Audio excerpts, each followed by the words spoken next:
Hi, welcome to Spectral Evidence. I'm Carl. And I'm Harry. Tonight we're going to take you to the 1686 house in Kingston, where Karen Mossey, Leo Moffat, and Mike Sullivan held a presentation on EVPs and ghost hunting. Yeah, it was quite interesting, and to see more of their events, you should check out their website, which is www.ectoweb.com.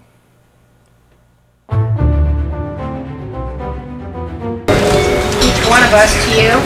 Mike Sullivan, he'll be running the show. We've also been doing EVP for over 35 years. He's my mentor. He taught me EVP. And you're going to hear some of his phenomenal examples of EVP this evening.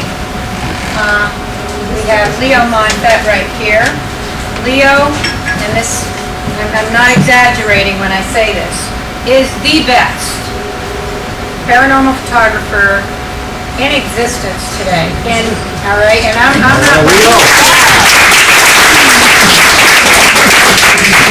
When you see his picture, you will, without a doubt, this will be a confirmation of everything I've said. He uses infrared film, which is very hard to come by now, but is very, very conducive to capturing phenomenal paranormal images and night shot.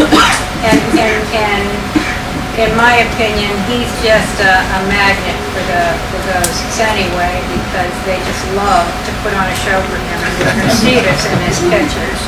All right, Rocky Morrison comes along on a lot of our investigations and also does EVP and paranormal photography. And just wanted to know that sometimes when you record for EVP, they're directly interactive with what you say. You can say, how many spirits are here? And they can come right back and say, there's 7. So that's in real time, they are answering you in real time. So that's an interactive EVP. Then you can go to places like Gettysburg or Alcatraz, and places like that. We've been there, we've been to these places. You can get the sounds of bugles blowing. You can get the sounds of cannon fire. You can get the sounds of suffering, groaning, moaning in bridges that were field hospitals of traumatic energy that played out years and years ago. Those are non-interactive. That's residual energy. Sound energy is out there. Once you say something, it's out there. And you're able to capture it at different times and places depending upon the synchronicity of the dimension.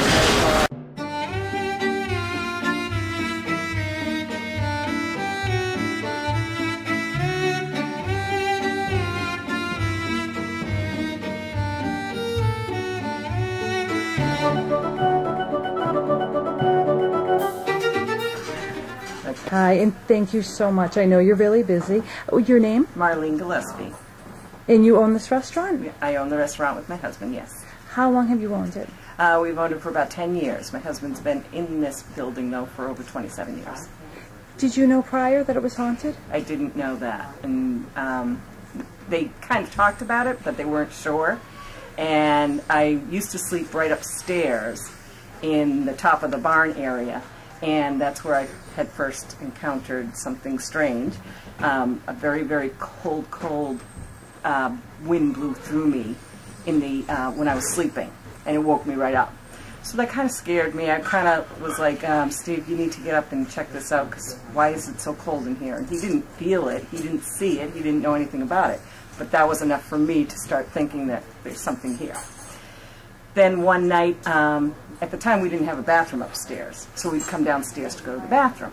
And the kitchen was all closed up. It was around 3 o'clock in the morning. I ran downstairs to use the ladies' room, and the radio went on in the kitchen for absolutely no reason. So I ran back upstairs, and I got Stephen up thinking, you have got to come down here, because I don't know why that would be happening. So he came down with me, and as soon as he opened up the door, the radio went off. So I said, okay, that's it. We need a bathroom upstairs. I'm not doing this again. So that was my 2 experiences.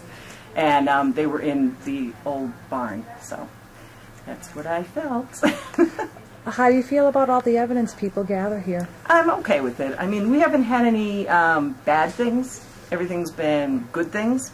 and they seem to be very friendly. I know there was an old gentleman that used to live here who passed away in this house, so he was very connected to this building. He was the first owner of the restaurant, and he passed away probably 12, 13 years ago. And we all think that he might be the one who does a little bit of swearing down in the back room when they pick it up. So that's, he was okay with my husband, so I think he's going to be okay with us. In general, how's your clientele receptive to the ghosts? Do you think it makes anybody change their minds about coming here? I don't think it changes. I think it's more intriguing, and so that's a good thing.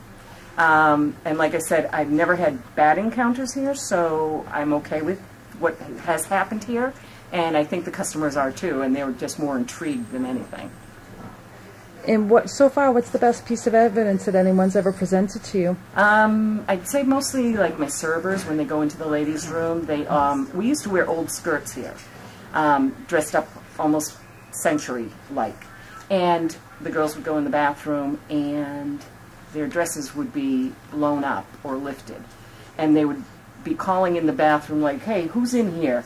And nobody would answer them, and so I think that would be maybe the most things that the girls all relate to, because it was pretty scary for them. What is your advice for the people that are here tonight that are trying to have an experience? Any advice for them? I would just say you have to listen really, really well, and you just have to kind of sit still and just be observant, because they come and they go, mostly in the evening, you know, late at night.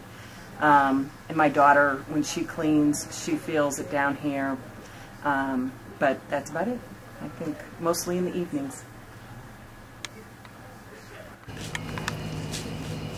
Is this your first ghost hunt? Yes. It is. How old are you? I'm 18 now. And what drew you to this? I've always been interested in a lot of personal experiences. So you've been in a haunted house before?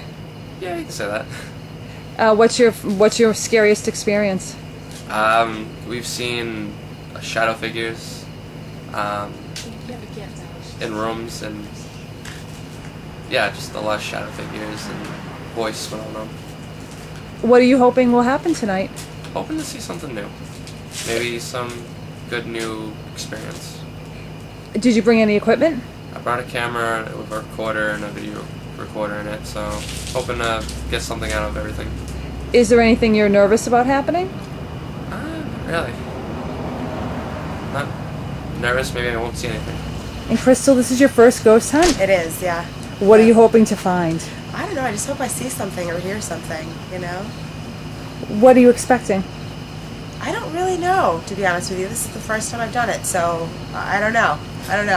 What kind of equipment did you bring tonight?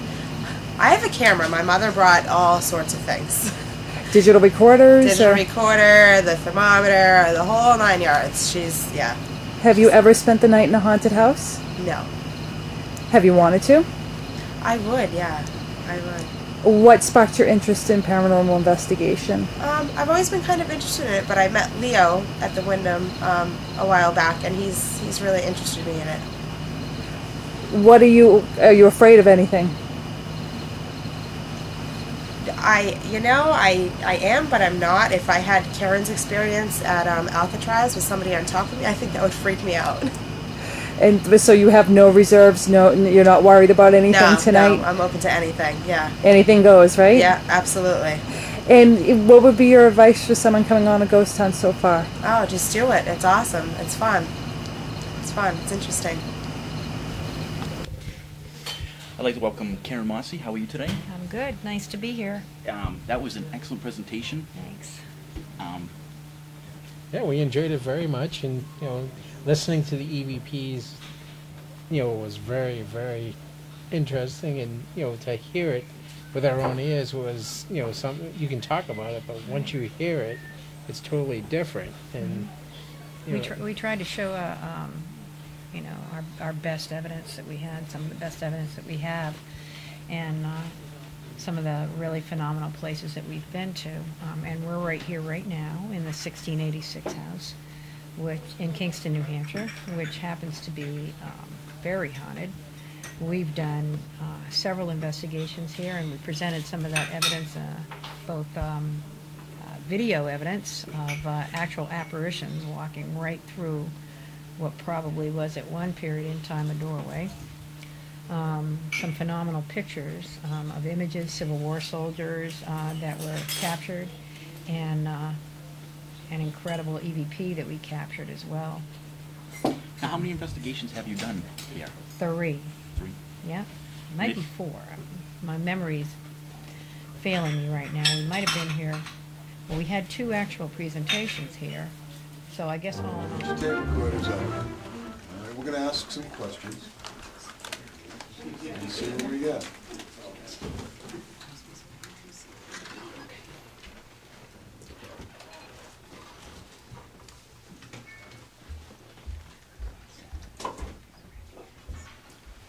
You ready?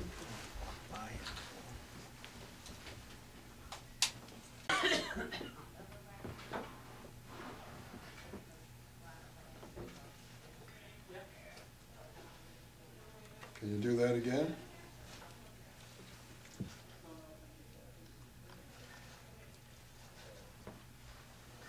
Can you use some of our energy?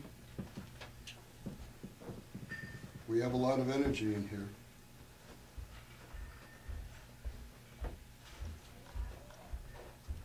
Can you tell us what year it is?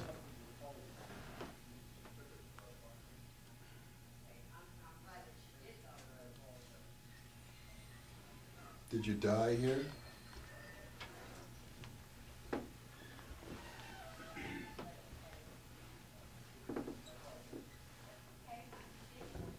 Have you been here for a long time?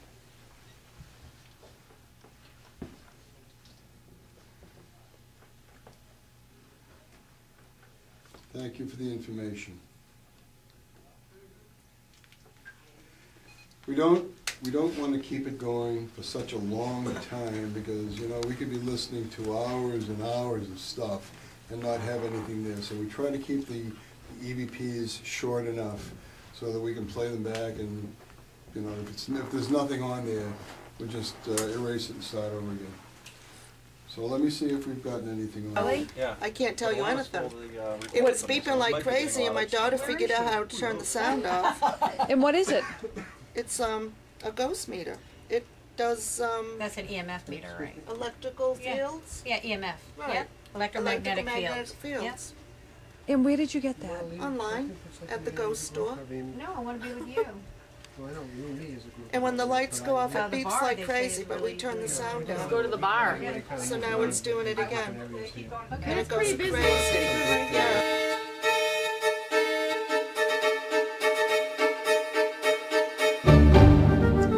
Come back here again.